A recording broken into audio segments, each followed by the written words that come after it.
Okay, I know that I usually review new anime on Anifile, shows that haven't had a first season or movie preceding it, but for this, I'm gonna make an exception. This show was one of the most hotly anticipated shows of the year, if not the decade. I've had countless people tell me that they'd love to hear my thoughts on it, and I shall therefore oblige, and with gusto.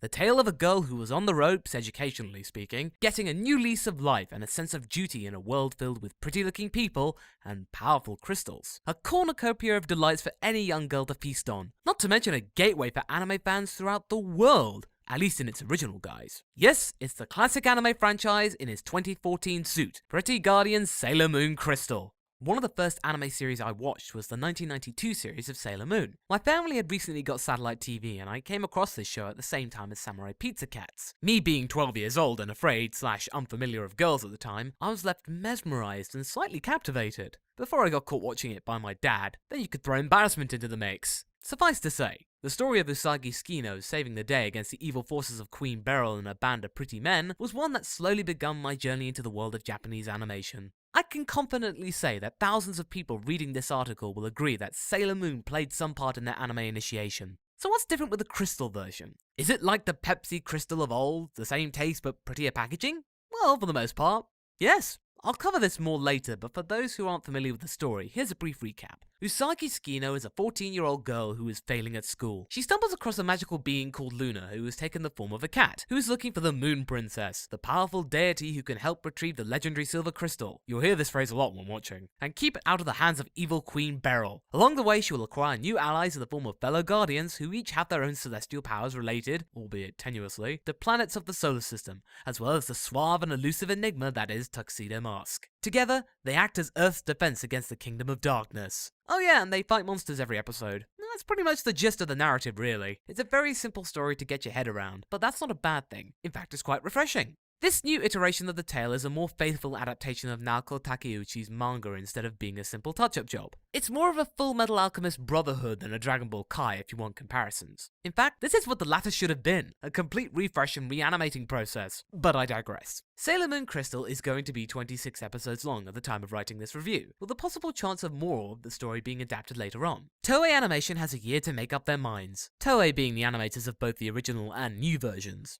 as they are releasing episodes every 2 weeks instead of one, bizarrely. So far 3 episodes have been released, and the internet has feasted on them. What do I think? Well, it's not great. This image is but one of the questionably dodgy frames I've surfaced during Crystal's run thus far. Usagi's eye is far too big. It could eat Mamoru's head. Another has Jedi'd one of the 4 kings of the Darkness Kingdom, looking like his face is either turning into a fox or imploding on itself. He is supposed to be attacking, but instead this frame leapt out at me and couldn't be unseen. This is the elephant in the room I have to address. The odd frames here and there may only be fractions of a second in a 24-minute episode, but they make an impact nonetheless. You can find more examples online.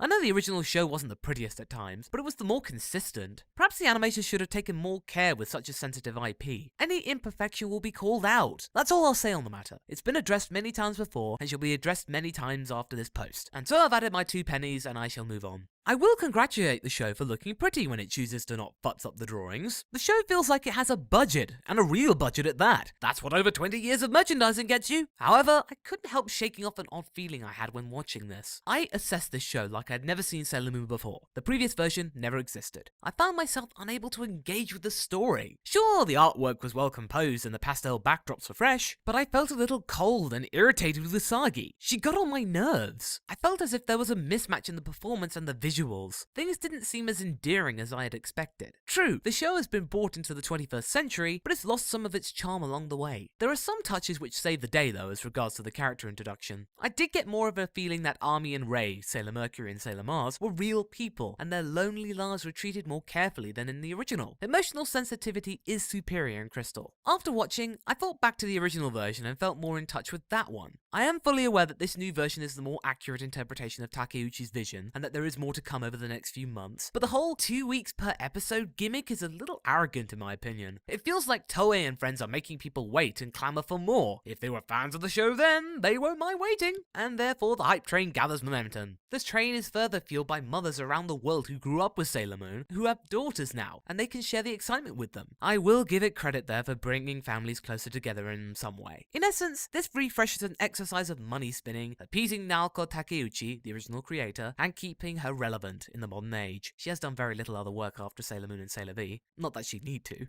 It's great that Takeuchi's been given a second chance to retell a story, but it feels less charming than her original foray. The goofy facial expressions and an early 90s charm have been replaced with more elegant and faithful visuals. Not to say that that's terrible, it's much truer to her work, but it feels like something's missing, at least in my eyes. The package as a whole is alright. It does look very good in places, and the CG transformation sequence are nice to look at, albeit a little long, almost a minute, and getting to see a high definition version of the iconic story is a pleasure to see. But it can't help escape that this is a reboot of a 90s concept. It looks dated. That being said, it's better they kept the original designs instead of trying to make it modern. That would have been sacrilegious. Imagine the furore. Instead, try to look at Sailor Moon Crystal as a thank you to the millions of fans around the world for sticking by their favorite magical girls. It may not have the cultural impact that its predecessor had, but it's a decent and non-threatening addition to the compendium that is Sailor Moon. If you're a fan, you'll love it. For everyone else, it might take a while to grow on you. Try read the manga too if you can. Pretty Guardian Sailor Moon Crystal is available to stream on Crunchyroll, Hulu, and Viz Media's website.